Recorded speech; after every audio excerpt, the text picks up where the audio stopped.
Welcome back.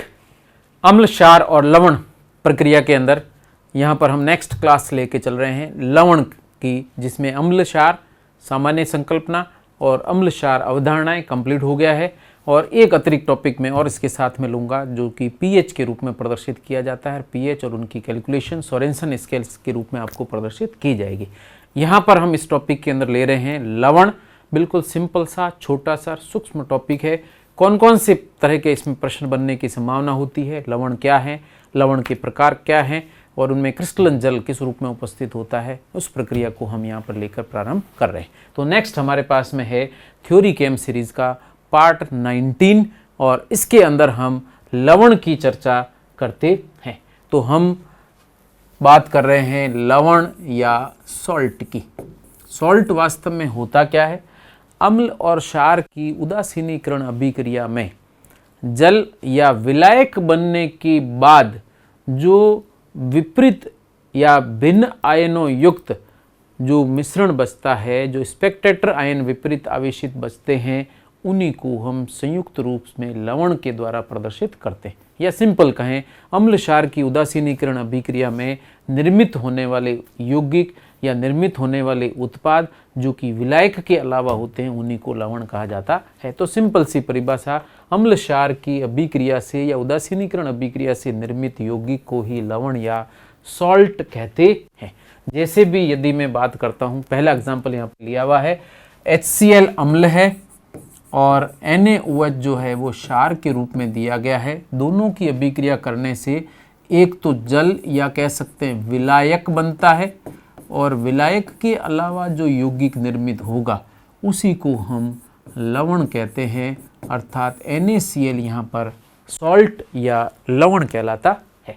इसी तरीके से H2SO4 और कैल्शियम हाइड्रोक्साइड, जिसमें ये अम्ल है ये क्षार है, अभिक्रिया करके कैल्शियम सल्फेट लवण बनाते हैं, जल बनता है। ऐसे ही सोडियम हाइड्रोक्साइड और कार्बन डाइऑक्साइड की अभिक्रिया से सोडियम बाइकार्बोनेट बनता है, लवण है।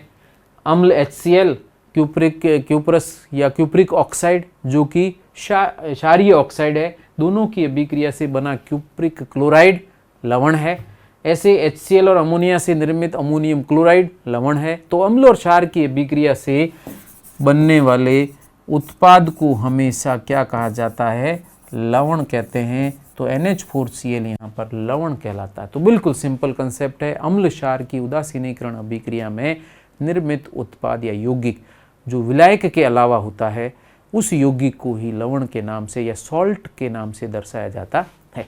साधारण सॉल्ट या लवण की बात करें तो एक धनायन और एक ही ऋणायन उसमें उपस्थित होगा, वो साधारण लवण की श्रेणी में आता है। तो इसलिए लवण के वर्गीकरण के अंदर हम इस प्रक्रिया को दर्शाते हैं कि ऋणायन या धनायन एक से अधिक है, संयुक्त अवस्था में है या किस प्रकृति के हैं, उनके आधार पर हम लवण को प्रकारों या विभिन्न टाइप्स में प्रदर्शित करते हैं। तो अम्ल ये लवण के अंदर लवण के टाइप्स की बात की जाए तो सामान्यतः लवण को हम 3 भागों में विभाजित करते हैं या लवण 3 प्रकार के होते हैं। कौन कौन से हैं? साधारण लवण या सामान्य लवण। सामान्य लवण ऐसे लवण को कहा जाता है जिसमें एक ही धनायन होता है और एक ही ऋणायन होता है।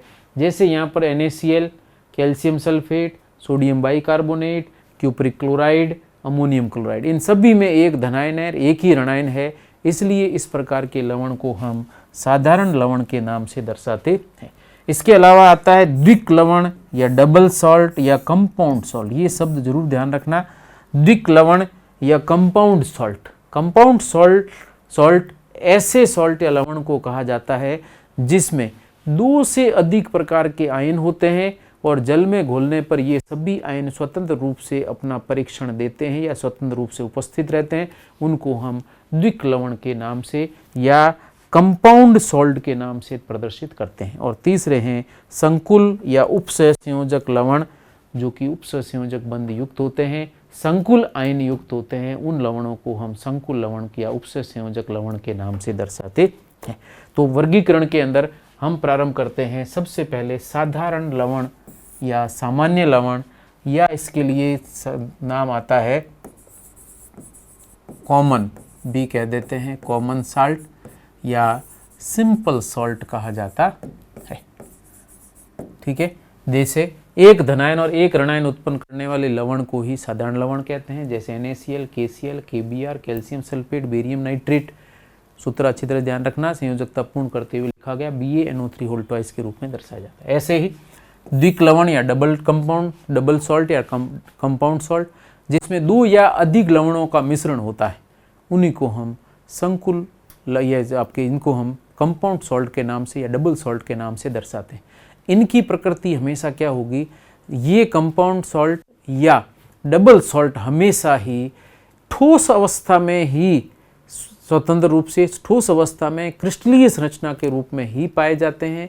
इनमें क्रिस्टलन जल अनिवार्य रूप से होता है, और यदि इनको जल में घोल दिया जाए तो ये सारे आयनों के अंदर पूर्णतः आयनीकृत हो जाते हैं, उन्हें ही डबल सॉल्ट कहा जाता है। तो डबल सॉल्ट हमेशा ही कैसे स्थायी रूप में होंगे, केवल ठोस अवस्था में क्रिस्टलीय संरचना के रूप में ही डबल सॉल्ट या कंपाउंड सॉल्ट के रूप में रहते हैं। जल में घोल दिया जाए तो ये सारे आयनों को स्वतंत्र कर देते हैं या पूर्ण आयनीकृत हो जाते हैं। सभी आयनों का स्वतंत्र परीक्षण किया जा सकता है।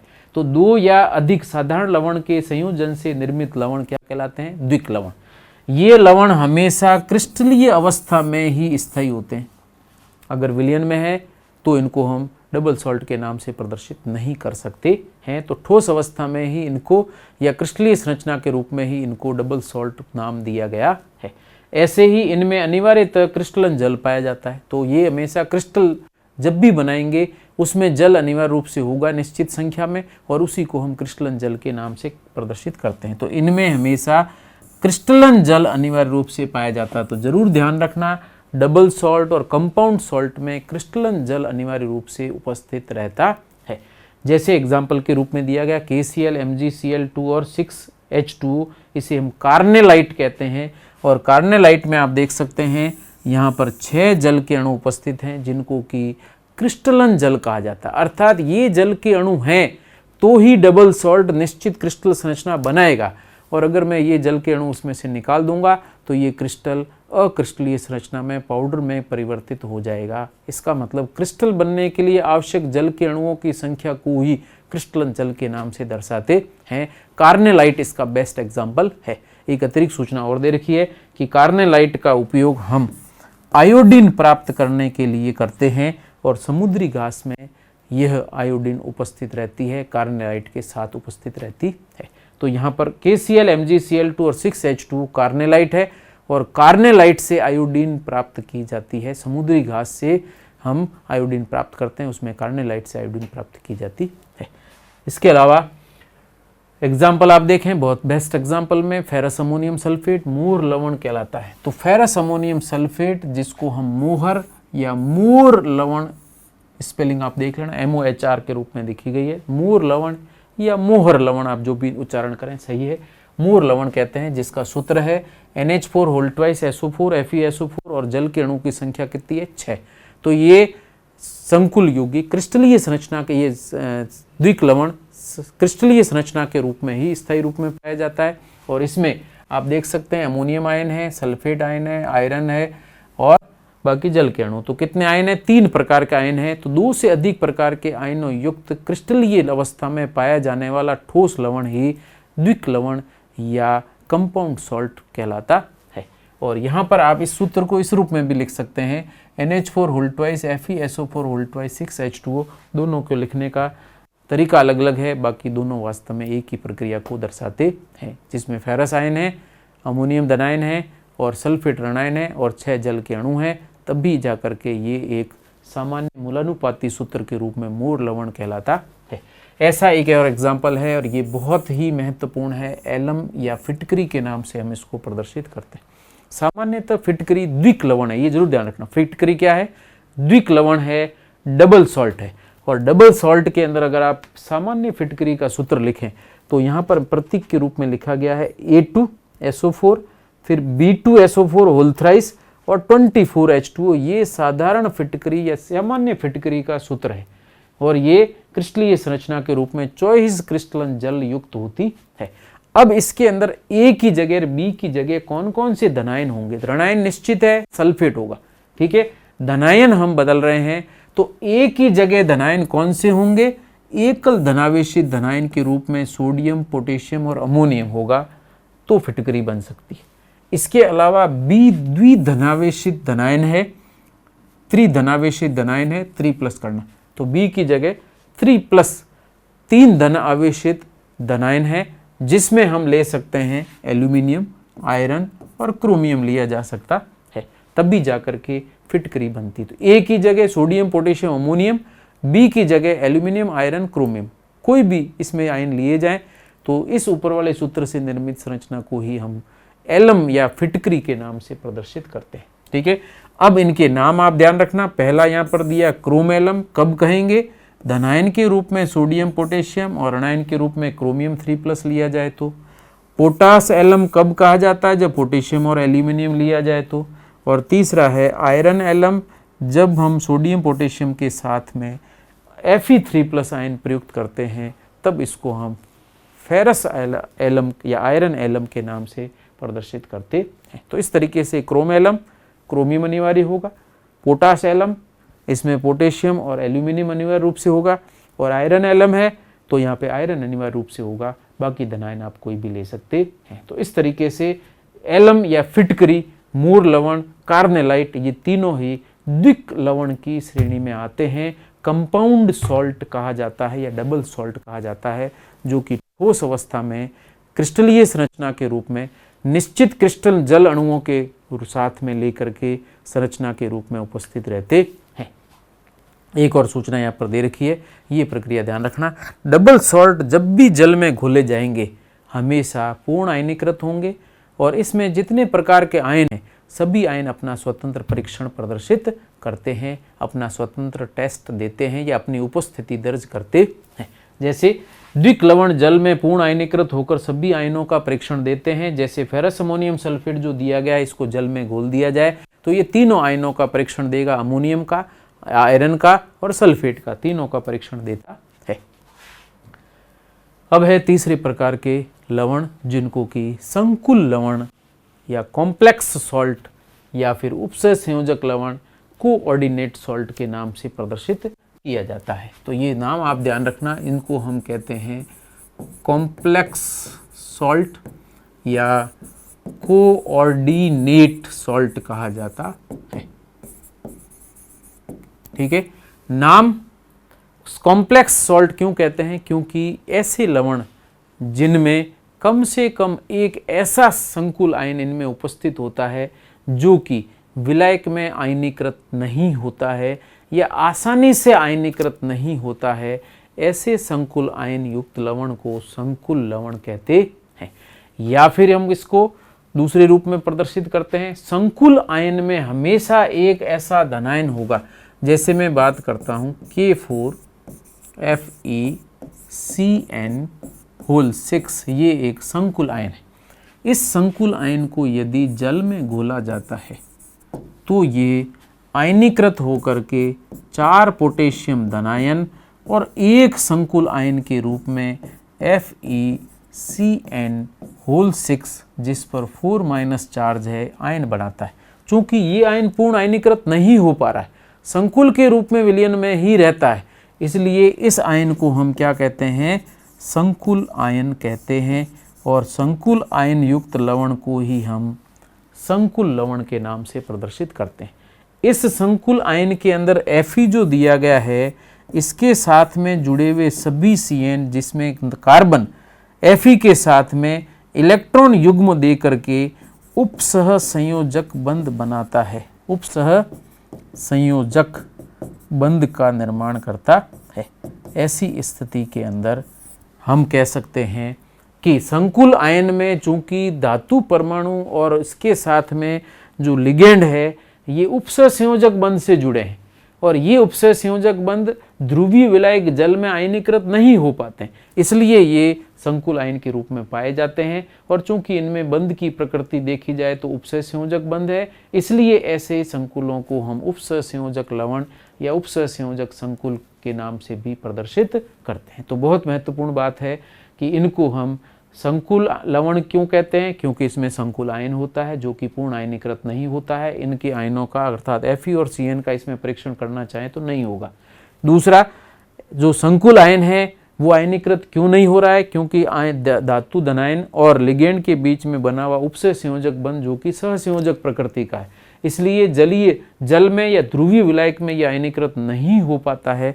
ऐसी स्थिति में इसमें उपसय संयोजक बंध के होने के कारण आयनीकरण नहीं हो रहा है और उपसय संयोजक बंध उपस्थित है, इसलिए इसका नाम हमने रखा है उपसह संयोजक यौगिक या उपसह संयोजक लवण के नाम से हम प्रदर्शित करते हैं। तो बहुत महत्वपूर्ण प्रक्रिया है, ध्यान रखना है। ये काफ़ी एक बड़ा टॉपिक के रूप में आपने पढ़ भी रखा होगा। तो ये उपसह संयोजक यौगिक या संकुल यौगिक हम बड़े टॉपिक के रूप में लवण के रूप में प्रदर्शित करते हैं।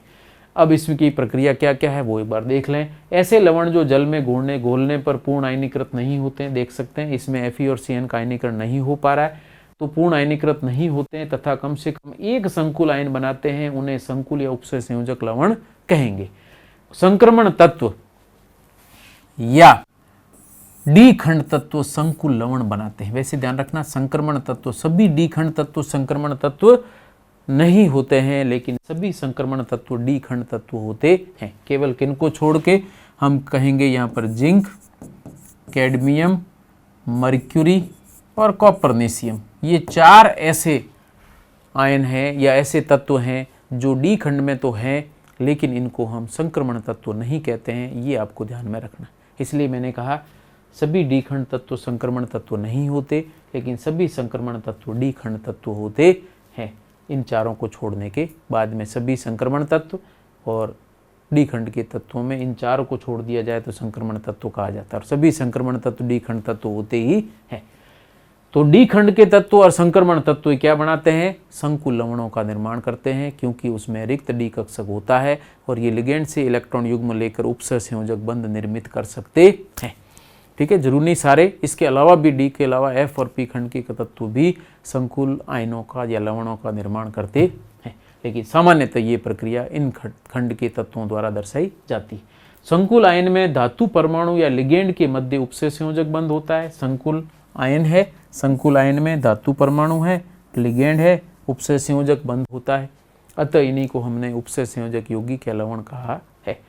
जैसे लिगेंड से धातु धनायन के बीच में उपसय संयोजक बंध जिसमें Fe है, ये धातु धनायन M को दर्शा रहा है, Cn लिगेंड को प्रदर्शित कर रहा है, अर्थात धातु धनायन और लिगेंड के बीच में उपसय संयोजक बंध होता है।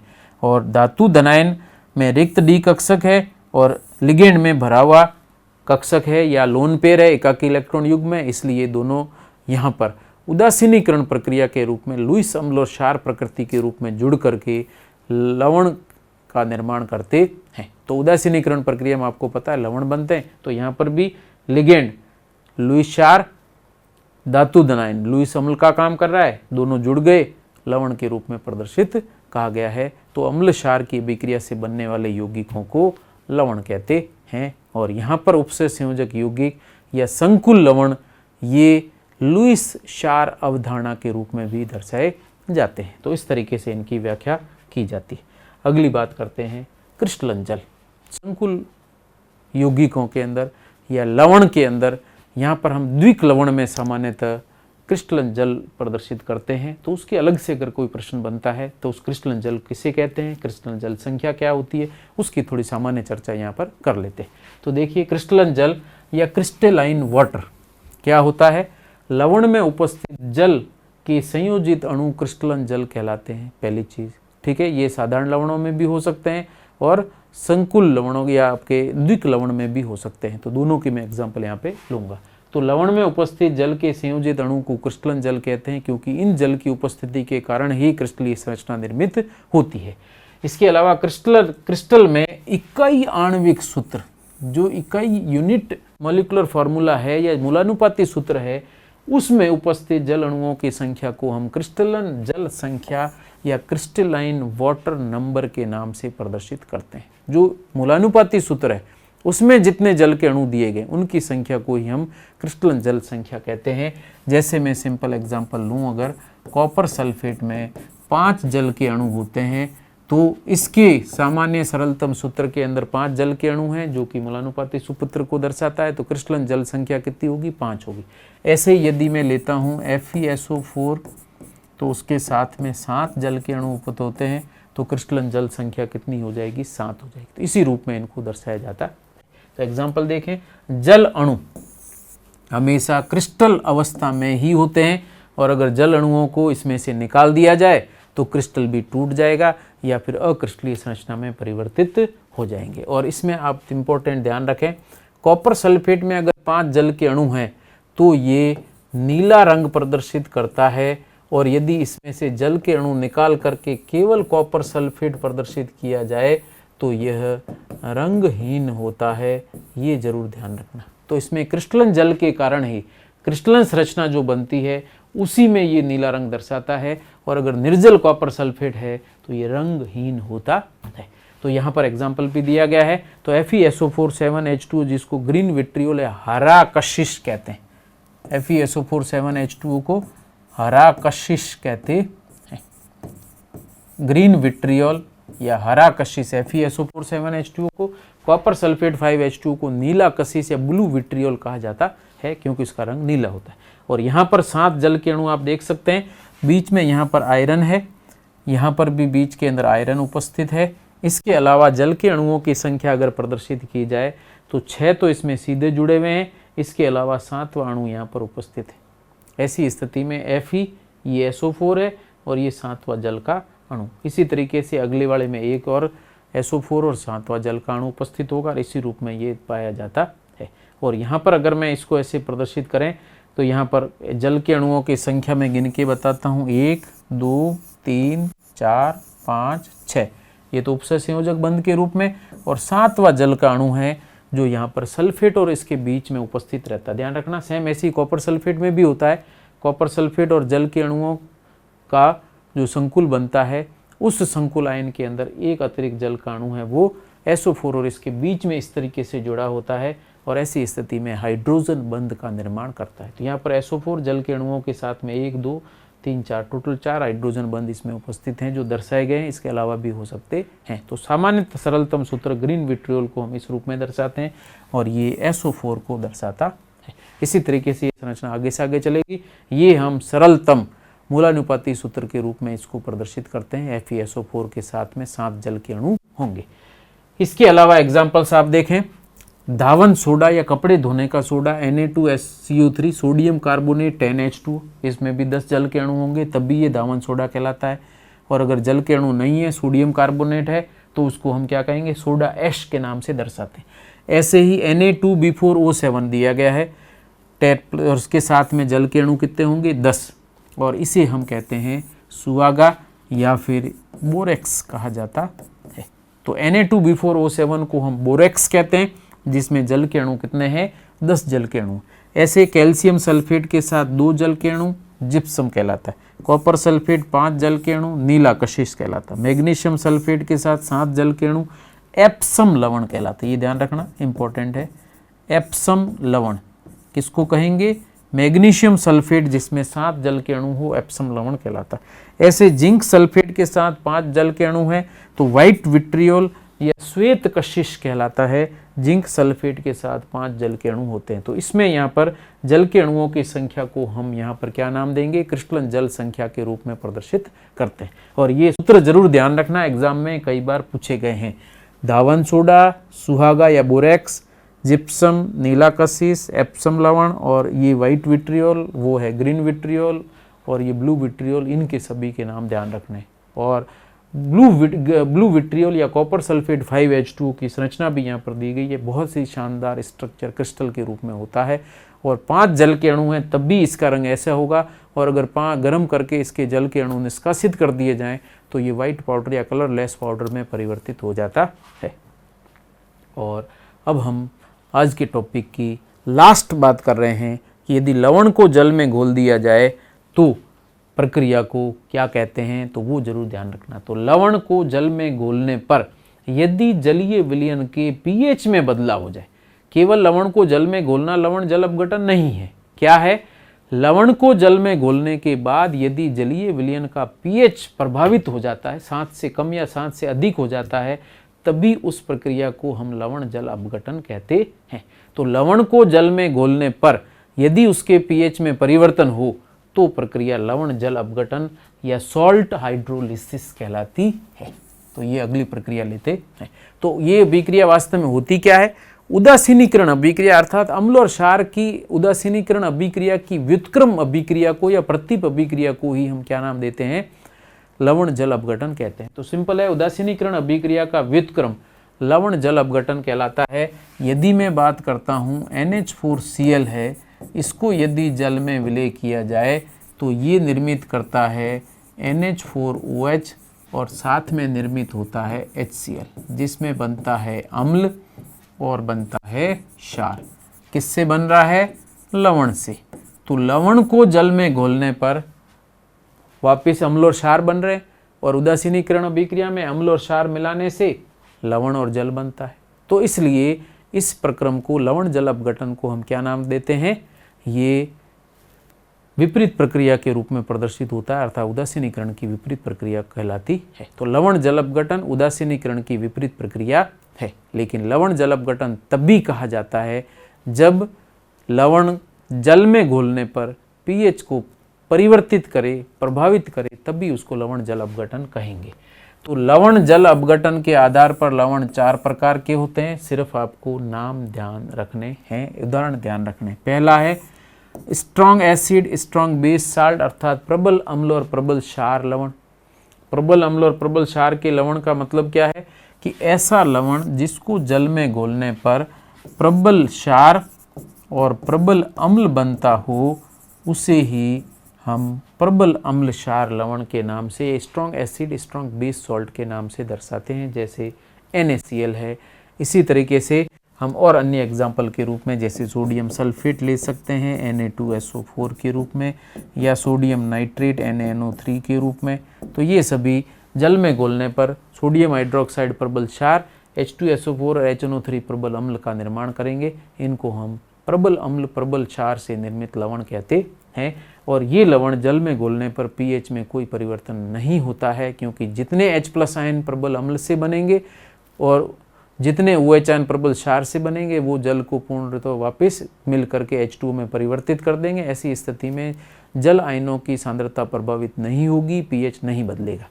दूसरा है strong acid weak base salt, अर्थात इसका जलीय विलयन हमेशा क्या होगा? अम्लीय। यहाँ पर जलीय विलयन उदासीन है, लवण जल अपघटन नहीं कहा जाता। लेकिन अगर स्ट्रॉन्ग एसिड वीक बेस, तो जो प्रबल है, तो प्रबल है अपना प्रभाव दर्शाएगा। तो प्रबल अम्ल वाला है लवण है, मतलब लवण को जल में घोलने पर बनने वाले अम्ल और क्षार में से अम्ल प्रबल है और क्षार दुर्बल है, तो विलयन का pH क्या होगा?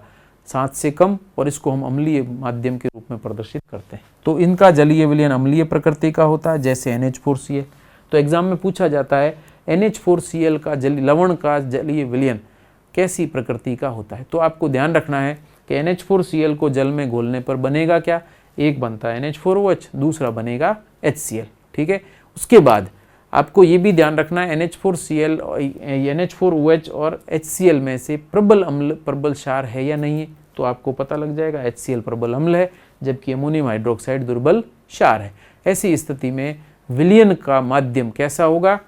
जो भी प्रबल होगा, क्षार प्रबल है तो माध्यम कैसा होगा? क्षारीय होगा। अम्ल प्रबल है तो माध्यम कैसा होगा? अम्लीय होगा। तो ऐसी स्थिति में अमोनियम क्लोराइड का जलीय विलयन अम्लीय होगा, pH 7 से कम हो जाती है।